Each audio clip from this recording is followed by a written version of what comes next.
Hello, everyone, and welcome back.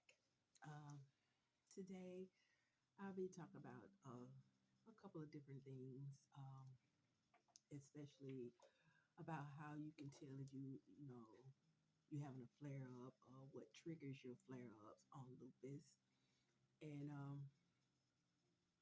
and how that if you have a kid or children that have been diagnosed, uh, you know, with children that have lupus, we definitely needs to make it like a food journal to monitor what they're eating because there are different types of food out there that flares up, that makes your body flare up, and you want to try to prevent putting in, having those foods in your children meals because lupus is painful enough as it is, and when you have a flare up, it's even worse.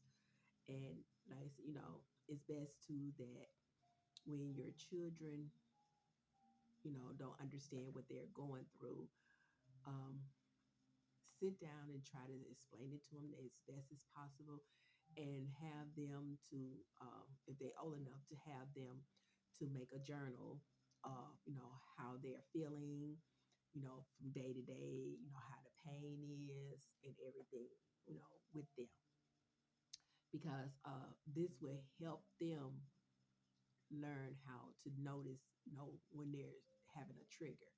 Also, um, my triggers, weather. That that is, my most trigger is the weather. Depends on where I'm at. Like if I'm up north during the winter, I have a trigger because I can't stand really cold weather. And the little cold weather that we do have here in Florida, I have flares from that. Stress is another one that triggers my flare ups. Um, I try to stay stress free as possible.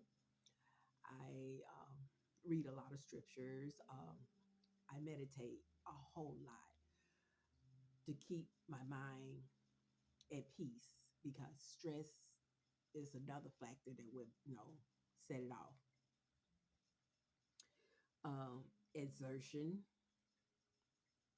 uh, nutrition, you know, those are another thing that you need to watch out for. I have learned how to not over push myself when I'm doing something. I used to get to the point where I just go, go, go, go, thinking I'm a robot. I can do this. I can constantly do what I used to do before I got sick, but now I can't do those things anymore. And I have learned that that does, set off a trigger and a flare up on my lupus also. But with the nutrition, I definitely have learned that, what anti-inflammatory foods to avoid and the ones to eat to help with the anti-inflammatory. And it's been what, 4, 4 years now. I've been doing the Mediterranean lifestyle of eating, and I don't have too many flare ups on my food part of my nutrition like I used to. Um, it's not a fast acting lifestyle of releasing weight. Like I said, I've been doing it for 4 years now, and over this past 4 years, I have released 60 pounds within the 4 years, and continuously releasing more. It's not coming back uh, because the way that I am eating now. It took me a month before my body got adjusted to of eating the Mediterranean lifestyle. But once my body got adjusted to it, um, I started noticing that I was gradually releasing the weight. And what was it? Last year, I noticed a big change because I had started within a month. I had started releasing at least 10 to 12 pounds a month. So it's have gotten a lot better. And like I said, I learned to put what foods in my diet that helps me to keep my flare ups down. And whole grains, nuts, seeds, lean proteins, fruits and vegetables. You know, eat healthy omega 3 fatty acids. Um, those are my main things that I actually put in my diet. Well, actually, my lifestyle. I don't call it a diet; it's a lifestyle to me now. I try to eat fish at least twice a week if it's possible, but I do, get all my other stuff that I need into my body. Um, Drinking plenty of water is another thing that you need to do also. You need that water to keep your body hydrated. Um, Red meat, I limited that. I very seldom have red meat like I used to. I might have red meat maybe once or twice every 3 to 4 months. I don't eat it regularly like I used to. I mostly stick to chicken, pork, seafood, and stuff like that, that I know that's good for me and it helps me.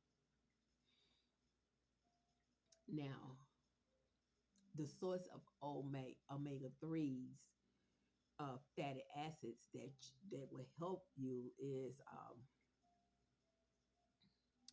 chia seeds, walnuts, uh, olive oil, flaxseed oil, tuna, sardines, salmon, mackerel, and herring.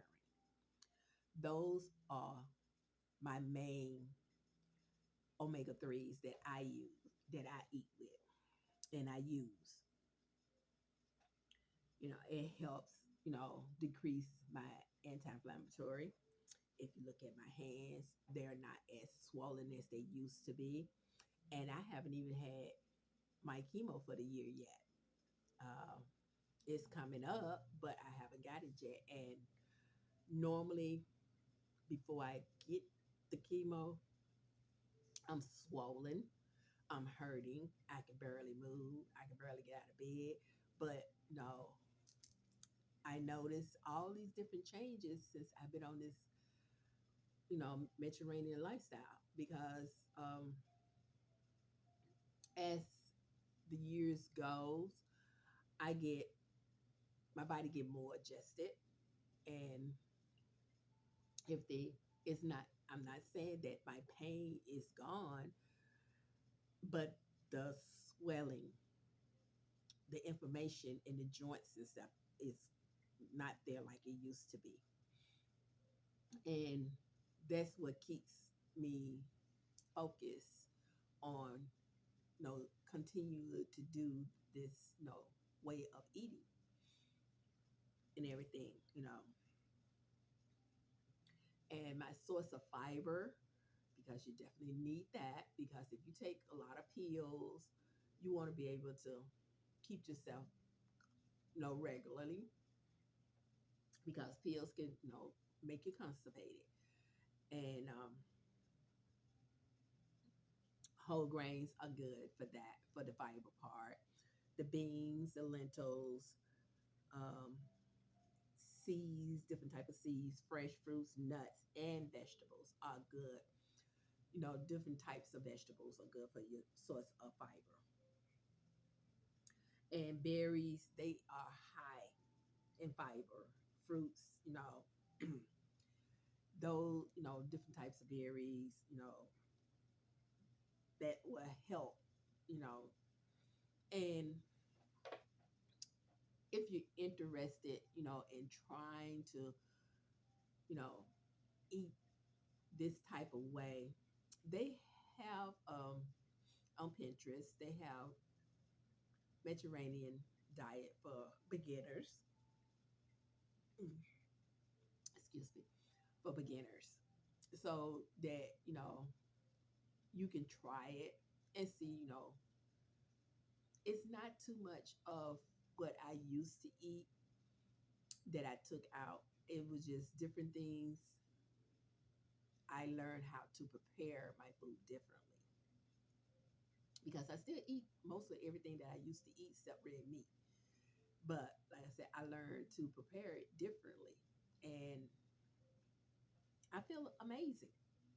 You know, um, I feel much lighter. I have to begin to start changing my wardrobe because most of all of my clothes that I had before are actually too big for me now.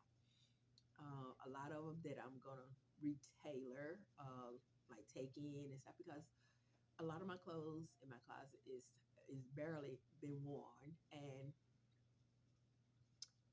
I like them, so I'm alter them to keep them, because to fit me now. They used to fit me back then before I start releasing this weight. And they say, me so please, they say that women should get at least 25 grams of fiber a day. Men should at least get about 38 grams of fiber a day in their body. So, those are, need to keep it accountable of, what you eat. And I'm not saying that you need to, um, count calories, count fibers and stuff like that. You could tell about exactly about how much you eat, in a portion. Uh, for me, I don't have a I have a small plate that I eat off of, because I know exactly how much portion on that plate of mine. Before I start, I weighed the plate, excuse me, to get on an empty plate how much it weighs. And as I started to, fix my plate, I weigh each of my food. So now I know exactly how much to put on my plate and how much not to put on there. And now I can say that when I first started, yes, I used to see everything on that little plate, but now I don't. I get full real easily now. Excuse me. Mm. I end up taking the methotrexate yesterday. Those are the 6 chemo pills that I have to take once a week, and they haven't wore off yet. And I'm yarning. I'm very sorry, but it's, that's how I started off, to know exactly how much food to put on my plate. It's not that I'm counting calories and stuff like that. I was just measuring it out to see, making sure I'm getting the equal amount of fiber and proteins and stuff that I needed in my body. And now like I said, I've been doing it for 4 years. I can judge exactly how much food to put on my plate. And like I said, I still don't eat it all because I get full. And I do not force myself to try to eat everything on my plate. And that's not good for my digestive system because in 2019, I was diagnosed with colon cancer. So it was an eye opener. Uh, I went in for a regular GI, you know, and come to find out, I had colon cancer along with 9 polyps that they had to remove. And then they had to go back in and remove half of my intestine and reattach it to remove that section that the cancer was at. So like I said, it's been an eye opener for me on how to take care of my body a whole lot better. And the doctor told me that I needed to, change the way I was eating, because I was damaging my insides. And with my autoimmune disease damaging it, it made it, speed it up a lot faster. So I came home and I prayed and I asked God, what will be the best outcome for me, because I have tried all different types of eating diets out there and nothing working for me. So for some reason I was strolling on Facebook and this Mediterranean diet showed up. I'm like, okay, let me read about it. I read about it. I prayed on it for about a month and a half and I got my answer and I started doing it and never looked back. So, I don't, the things that I do, I, excuse me, I just don't do them. I get advice from my Heavenly Father before I do anything. I get advice on, you know, should I stick with this doctor? Should I move forward to another doctor? Because this is my health that I'm looking at, and I would think that everyone should look at their health a lot better. And I want to be treated a lot better when I go to these doctors and stuff. I don't want them to look at me and just think that I'm just another patient. When I go, if I have a concern, I have a list on my phone. I have a reminder that sets on my phone to remind myself to ask these questions to these doctors when I go and see them. And I have a note, for each doctor, and I ask questions and I want to get answers. And a lot of times, most of them like, well, I don't have the answer right now, but the next time you come in, I will definitely have it. So I make a notation right there, answer at my next appointment, and I reset that reminder. So when I go back again, that I can go back and see that question that I had asked them and see have they got an answer for me. And most of the doctors now, they know that I do come. I want to answer.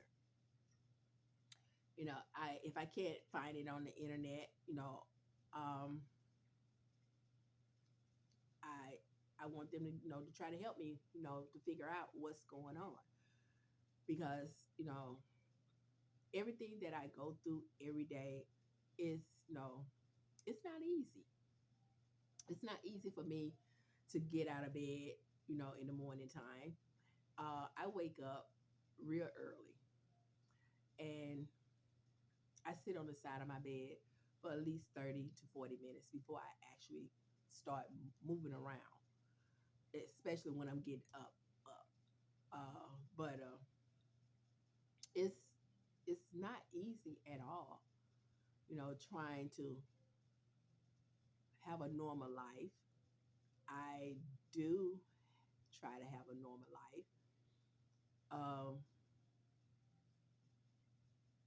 and it's just not that, when I'm having a good day, I'm having a good day. I got a smile on my face and everything. When I'm having a bad day, I'm having a bad day. And that day is a day that, you know, I shut down,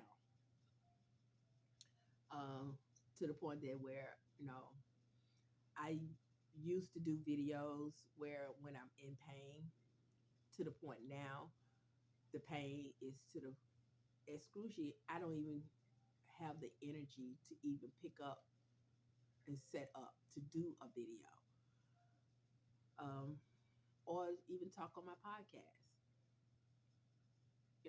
I knew as years go that my illness would get worse. And a couple of weeks ago, I broke out so bad on my back in a big giant butterfly rash on my back. And it was itching so bad to the point where my daughter said I had scratched my skin to I had drawn blood. And that's no, that was a flare up of the weather. You know, it's not, it was not cold, it was hot. Although I was covered up, and I walked to the store and I walked back home, and my back was like on fire. And when my daughter got home, I had her to rub me down with some ointment, and she asked me like, "What did you scratch yourself with?" Because she said your back is like you got scratch marks, red, deep scratch marks where you don't draw blood. It was just my back was on fire, and I was trying to stop it from itching and burning. So I said, every day for me is a challenge, a big challenge, and sorry about that. And I deal with it as I know the best way I can. You know, people look at me like, but like, you're not going through nothing. I go through a lot. I just don't share like I used to, because it doesn't make a difference if complain about how you're feeling. Sorry about that. I'm sorry about that. I forgot to put do not disturb. But like I said, it just I have learned, it doesn't matter how what you're going through, and to complain and moan and groan about it, it's not going to help. So like I said, I talk to my heavenly Father, and he gives me the advice that I need. Sorry, that I need. And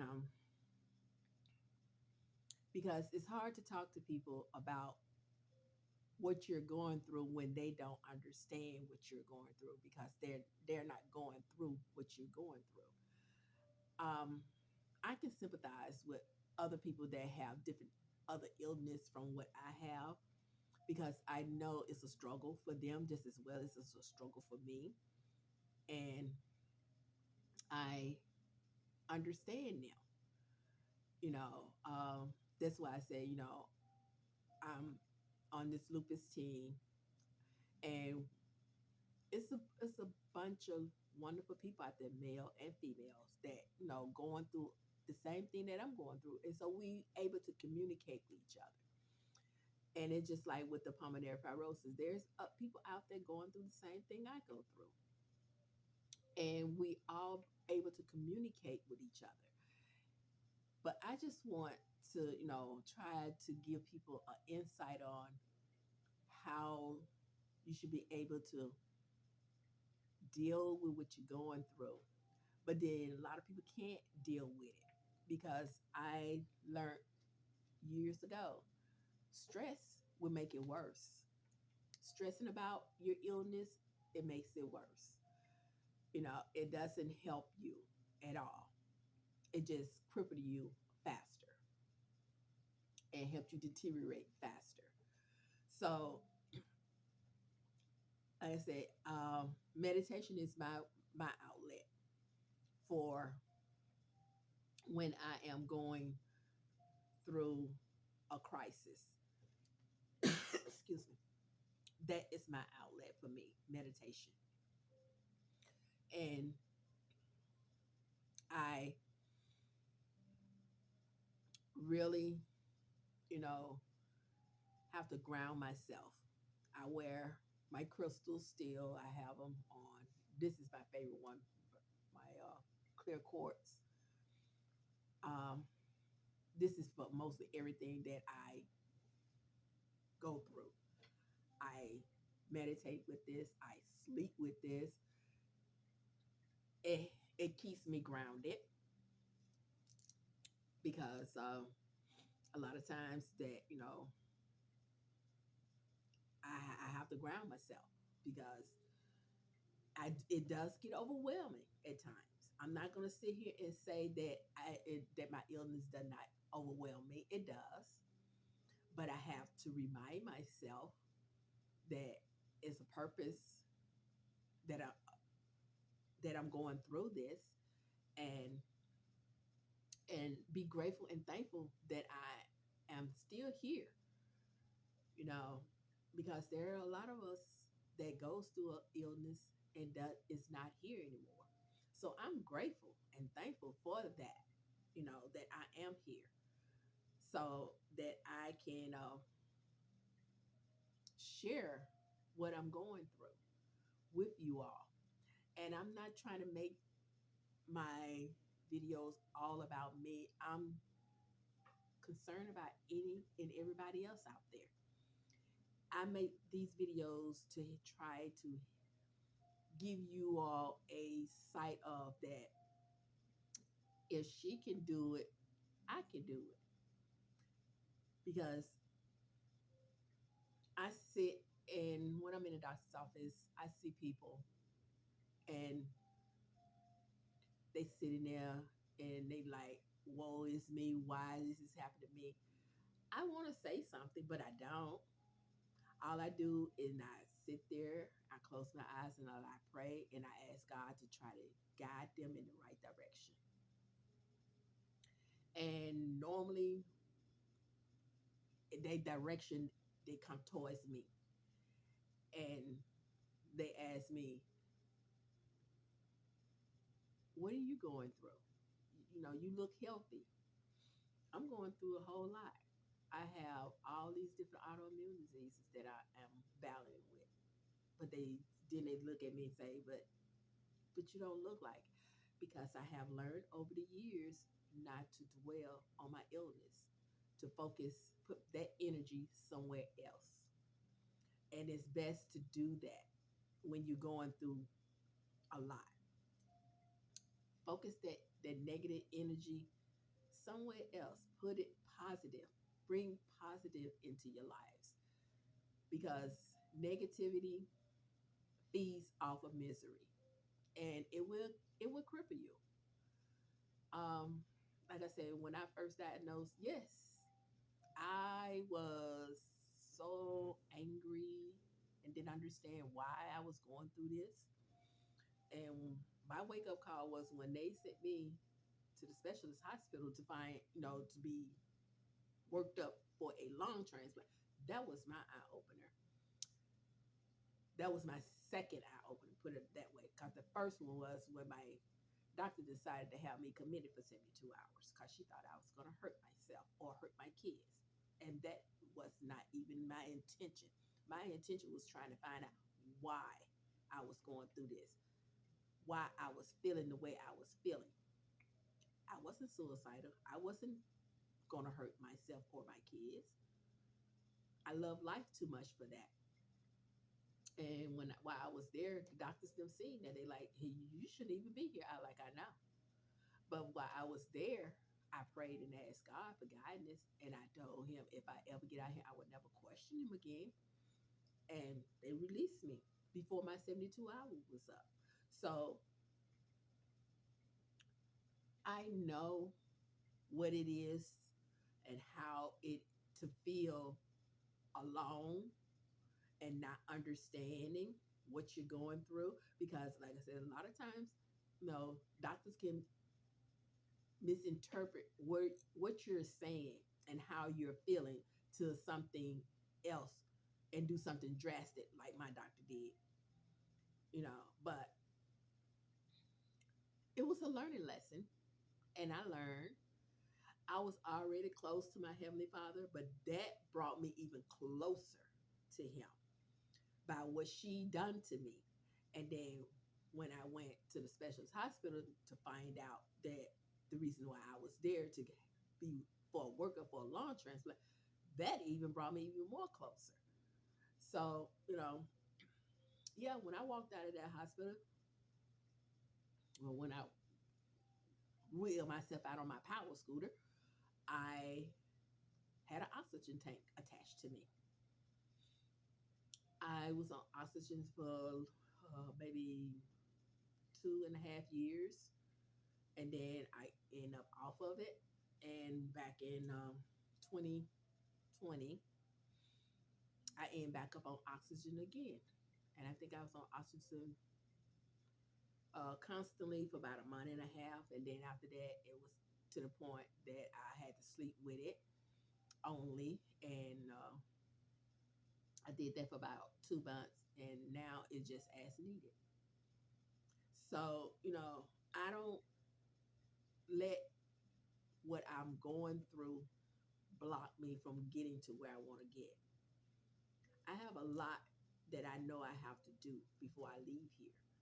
And what I'm doing, I look at it as it's God's work that I'm doing to try to help people. Like I said, when I pray and ask Him to try to help these people to understand what they're going through, they end up looking at me and coming talking to me. So I know now that He got me here to do this work, to try to help people.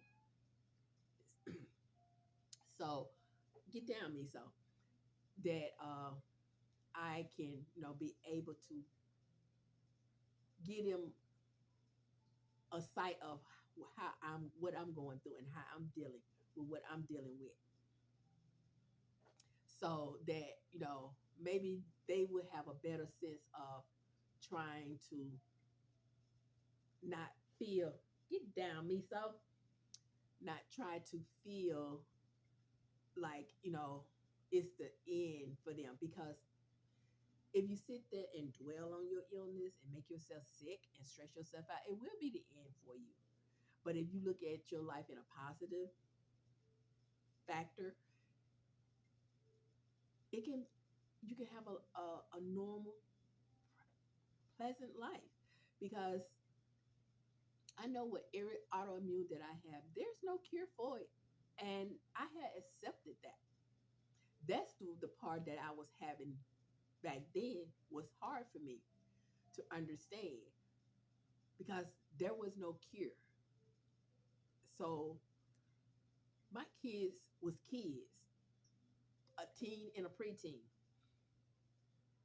one in middle school, one in high school. And I'm looking like, but there's no cure. What is I'm going to do? What's going to happen to my children? I had to change my mindset on stop focusing on me, woe me. Start focus on what's going to happen to my children, where they would be if I'm not here. And like I said, all these things that happen, I look at it, they all happen for a reason. And God is showing me that you can do this. You can get through whatever is thrown at you. No matter what He put in front of me, I keep it moving. I move forward. I don't dwell on the past. I try to live a normal, simple life, stress free. Drama is not part of my life. Drama will elevate my lupus, my fibromyalgia, everything. It would trigger those to the point where I'm in so much pain. So, me, I live in a peaceful mindset. I listen to meditation music. I play it all day long in my house. I go to sleep listening to it. I wake up listening to it to keep myself grounded.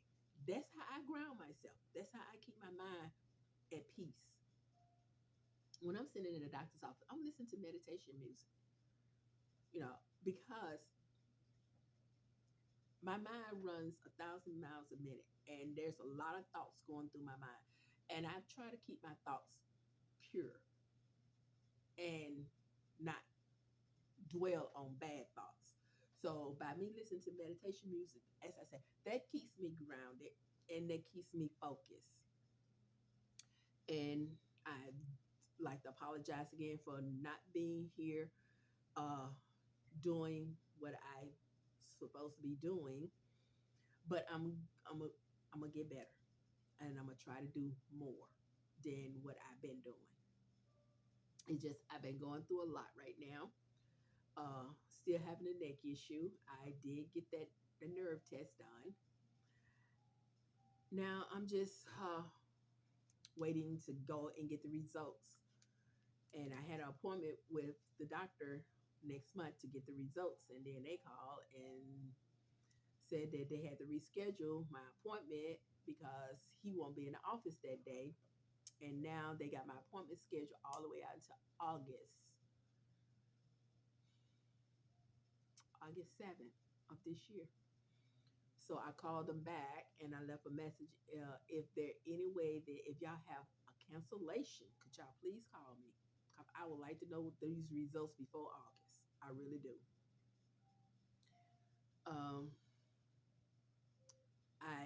it just it's frustrating because I don't know what they planning on doing. Um, I have fluid that started to build up under my neck here. My neck hurts constantly. It's to the point now where it was comfortable for me to lay on my right side. I can't even lay on my right side now. That is hurting and that pain shooting into my head. So it's difficult for me, right now. And I'm trying. I'm praying and I'm pushing through this. And hopefully that I will be able to get all this done soon. You know, that I can be able to get in to see this doctor and get these results before this man not being able to be in the office on the 17th of next month. Instead of me have to wait until August the 7th to see him. I don't want to, have to go through all that. But I'm going to pray on it and ask God, you know, to make a way for me to, be able to get these results sooner. Because I want to know I have been suffering ever since 2020 with this issue with my neck. And I'm tired. It hurts. It's frustrating at times. Like I said, but I don't dwell on it. I try to do other things not to think about it. But I would like again to thank you all for sticking with me, and I really appreciate it. And I'm so grateful and thankful for all of my subscribers and whoever that watches these videos and sharing my videos. I really am grateful and thankful. And like I said, I will be coming back as to do more than I've been doing and do more videos on, you know, foot care that I do to try to help my feet and stuff and everything. So it just I'm asking to just to be a little patient with me. I'm gonna get back into my routine. It just like I said, I have a lot on my mind right now, especially trying to figure out what they're gonna do about this because this artery over here is enlarged. This vein that runs down in here is enlarged, and they are both pushing up against the nerve in my neck. And I want to know what they're going to do. And I had already mentioned to them if there's nothing they can do, that won't jeopardize of me being paralyzed, we're just gonna leave it alone. And then you just have to put me on heavy pain medication than what I'm already on. Um, and it was last month.